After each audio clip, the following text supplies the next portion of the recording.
There's a moment in every life that feels like the end of something sacred. A silence that doesn't soothe but suffocates. A stillness that doesn't comfort but confronts. You wake up and realize the fire that once moved you has gone cold. The routines feel hollow, the smiles feel practiced, and the world once so loud with meaning has gone quiet. That's not failure. That's winter.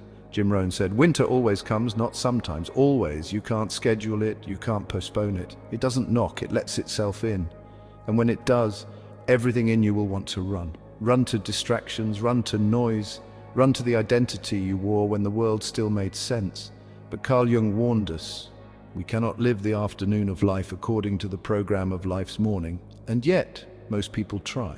They tighten their grip on who they used to be, hoping to avoid the unraveling. But the unraveling isn't the problem, it's the path. This is not just hardship, it's initiation. Winter is the descent, the necessary descent into the parts of you you've never met. It's the moment the shadow knocks and says, you've been pretending long enough. The mask you built, the roles you played, the things you chased, they kept you afloat. But they were never you. This is the confrontation you didn't ask for, but desperately need. And most won't face it, because winter has no applause, no spotlight, just you and truth. But here's what they don't tell you. Truth doesn't scream, it whispers, and only those willing to endure the silence will hear it. Beneath every frozen field, a seed waits. Not every winter looks like death. Some look like stillness, but stillness is not the absence of growth, it's the preparation for it. You're not broken, you are not behind. You are being emptied so something new can begin. And no winter, no matter how long, no matter how cruel, lasts forever. So if you feel lost, good. That means you're not numb. It means the fire hasn't gone out, it's just underground, waiting for spring.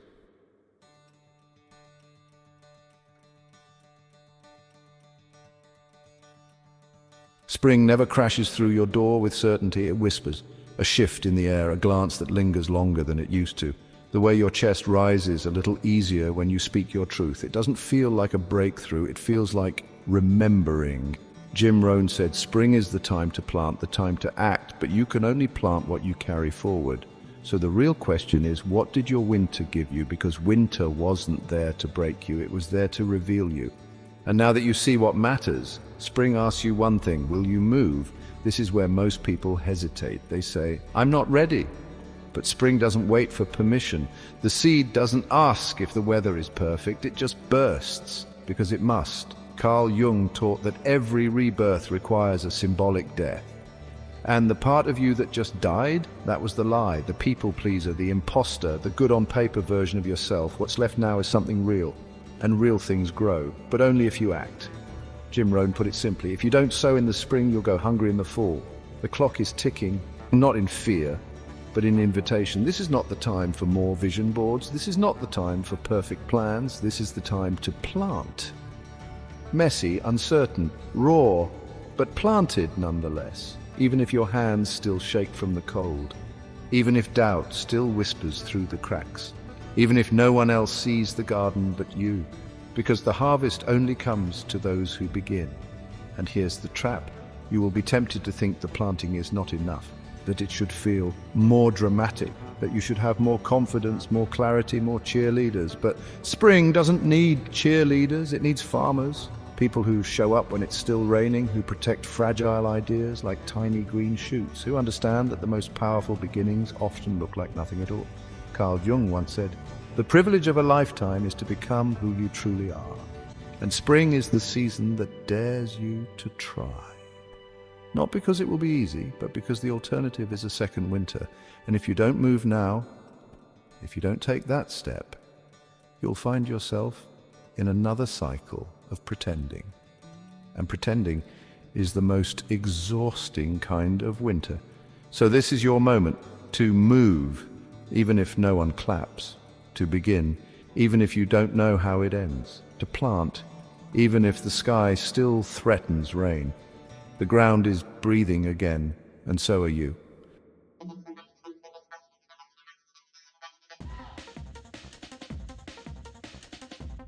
You said you were ready. You said, if I just get one more chance, I won't waste it. Well, here it is, but it won't look like you thought it would. It won't come with a banner or a warm welcome. It'll come with heat. unforgiving, unrelenting, unfiltered heat. This is summer, not the vacation version, the real one, where you sweat, where you hustle, where you face the weight of everything you once said you wanted.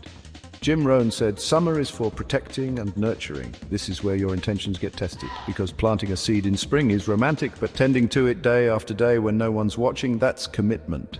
The sun doesn't apologize for its intensity, and neither does life. This is when the doubts get louder. This is when your old habits return, wearing new clothes, distractions dressed up as opportunities, comfort masquerading as self-care. You'll be tempted to slow down just when it's time to dig in. And here's the truth, it's easy to start. Anyone can have a good idea. But summer asks, can you protect it? Carl Jung said the shadow is everything that the person refuses to acknowledge about themselves. And in summer, the shadow doesn't hide, it flares up in the heat. You'll see yourself act in ways you thought you'd outgrown. You'll notice the voices in your head getting sharper. You're not good enough. This is too hard. Who do you think you are? This is where you either meet the shadow or surrender to it. And here's the irony. Your greatest growth won't come from perfecting your routine. It will come from not quitting when they break, from showing up messy, from trying again after self-doubt ate your progress. Summer is the proving ground, not to others, to yourself. Because nothing changes until you do, and nothing sustains until you sustain it. Rohn warned, if you don't weed the garden, weeds will take it. So what are the weeds in your life right now? What small justifications are stealing your harvest? Maybe it's the habit you said you'd quit. Maybe it's the friend who drains your energy. Maybe it's the story you keep telling yourself about why you'll always be second best. Pull them now. Because the seed you planted didn't survive the winter to die in summer. This is the heat you asked for. This is the responsibility that follows renewal. This is where the story shifts from what you've been through to what you're willing to build. So build, even when no one applauds, even when the results don't show, even when all you've got is tired hands and a reason that still makes your chest rise. This is the work that no one sees but everyone feels later. This is the price of authenticity. This is the heat of becoming, and it's yours now. Don't run from it. Let it forge you.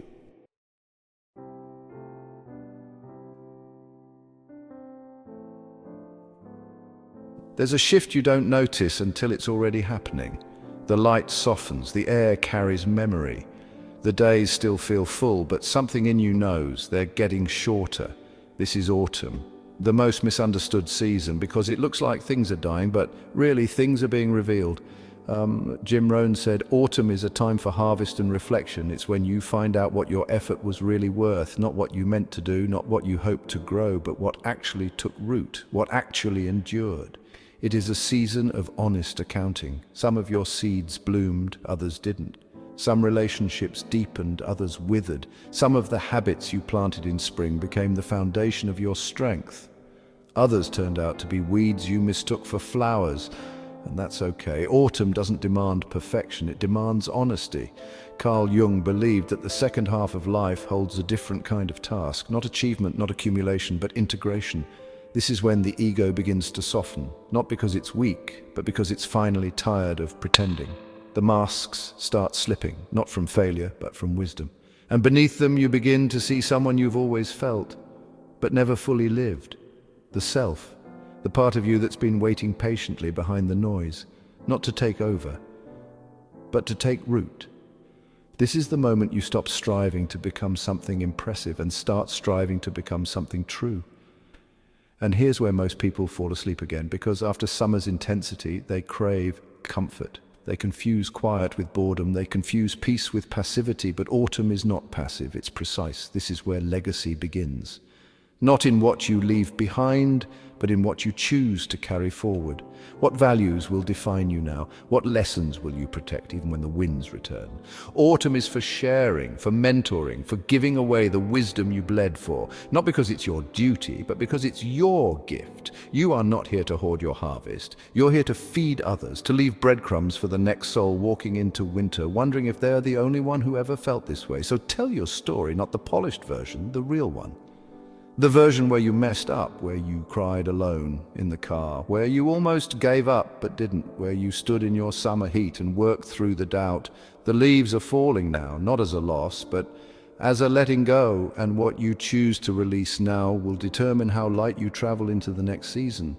Because winter is coming again, but this time, You won't enter it as the person who feared the cold. You'll enter it as the one who's been through it and emerged with a story worth telling.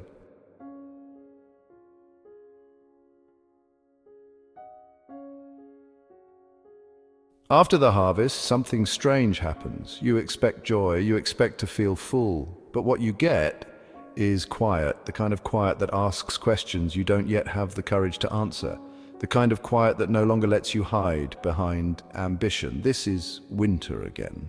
But it's not the same winter you met before. The first one stripped you bare. This one asks what you're still holding on to, not because it wants to take anything, but because it wants to see if you've truly changed. Carl Jung believed that in the second half of life, the journey is not upward, but inward. Not more goals, not more climbing, but depth, meaning, wholeness. And this is what winter offers you now, the opportunity to integrate everything you've been through, to stop performing and start listening, to look in the mirror and see not a role, not a title, not a mask, but a soul.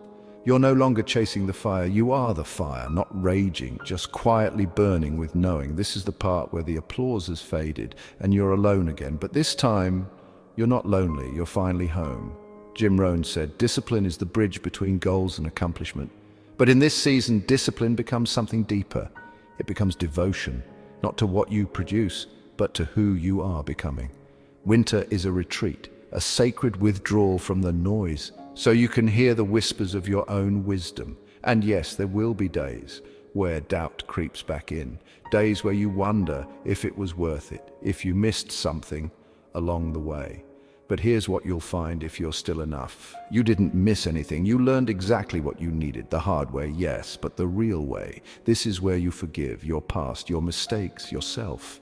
You begin to see that the scars you carry aren't shameful. They're coordinates, markers of where you've been and who you chose to become in the aftermath. Carl Jung wrote, only the wounded physician heals, and you are that physician now, wounded, wise, whole. So let the world slow down, let the plans fall away, let the silence stretch longer than feels comfortable, because in that space something ancient stirs. The self, not the idea of you, not the projection, but the integrated, rooted, honest you. And here's the truth no one tells you. Winter is not the end of growth. It's the end of noise. And when the noise is gone, you remember what your life is actually about. Not legacy, not likes, not legacy projects or vision boards, but this moment, this breath, this truth. You are enough. Not because of what you've done, but because you finally see who you are. And that is more than enough.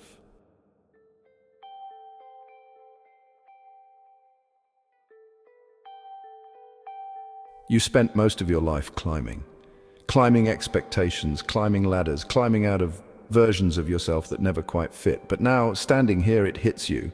You weren't climbing a mountain, you were walking a circle, not a loop that traps you, a mandala that completes you. Carl Jung saw the circle as the deepest symbol of the self, not the striving self, not the self that wins or proves, but the one that remembers. That growth was never linear, it was never about more, it was always about becoming whole. You begin to see it now. The winters that broke you also built you. The springs that excited you also tested you. The summers that drained you also defined you. The autumns that quieted you also crowned you. None of it was wasted, not the pain, not the detour, not the doubt. You were never off track, you were just in a different season. Rohn reminded us, you cannot change the seasons, but you can change yourself. But maybe, just maybe, the seasons were changing you all along. Teaching you, shaping you, stripping away what was borrowed and bringing forth what was always yours. This is the power of cycles. They bring you back, but never to the same place. Each return is a deeper arrival. And if you've been wondering when your moment is, if you've been waiting for the signal, the sign, the green light, this is it. You've been through the cold, you've planted in the unknown, you've toiled in the heat, you've released in the fall, and you stood in silence long enough to hear the voice behind the noise. Now it's time to rise, not higher, deeper, not louder, truer, and not to prove, but to offer your story, your truth, your becoming, because someone else is stepping into their winter now, and they need to know it doesn't last forever. They need to know that stillness is not death, that struggle is not failure, that the fire inside them isn't gone, it's waiting just like yours was. So speak, write, love, lead, not because it's perfect, but because it's real, because it's time. And if you ever wonder whether you're behind, just look up. The same stars still hang above you. The same ground still welcomes your steps. The same cycle still spins, patient, ancient, waiting for you to dance with it. You are not broken. You are not late. You are right on time. Because you were never meant to master the seasons.